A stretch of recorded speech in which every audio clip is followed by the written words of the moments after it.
Samantala, mandatory drug testing para sa mga taga-gobyerno agad ipatupad ayon sa isang kongresista. Maabante sa balita si Abante reporter Mavic Trinidad.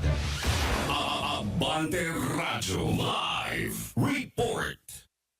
Nanawagan na ang Kamara ng malawakang pagpapadrug testing para sa lahat ng tanggapan ng pamahalaan.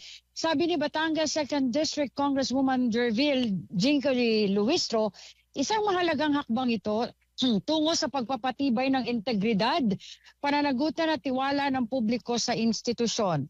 Ayon pa kay Luistro, tungkuling manguna ng mga nasa gobyerno ang maging mabuting halimbawa at panatilihin ang pinakamataas na antas ng profesionalismo at responsibilidad.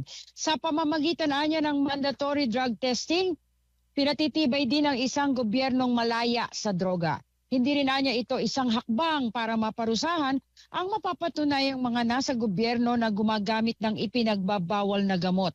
Iginit ni Luistro na dapat matulungan ang mga nangangailangan ng suporta at intervention kaugnay sa pag-abuso ng bawal na gamot. Naunawaan naman daw ni Luistro na dapat itong maipatupad ng may patas na proseso. Kailangan lang anya na maging bukas ang proseso, pantay-pantay na maipatupad at sumunod sa due process para mapa-opisyal man o isang ordinaryong kawani ng gobyerno. Ako si Mavic Trinidad, Abante.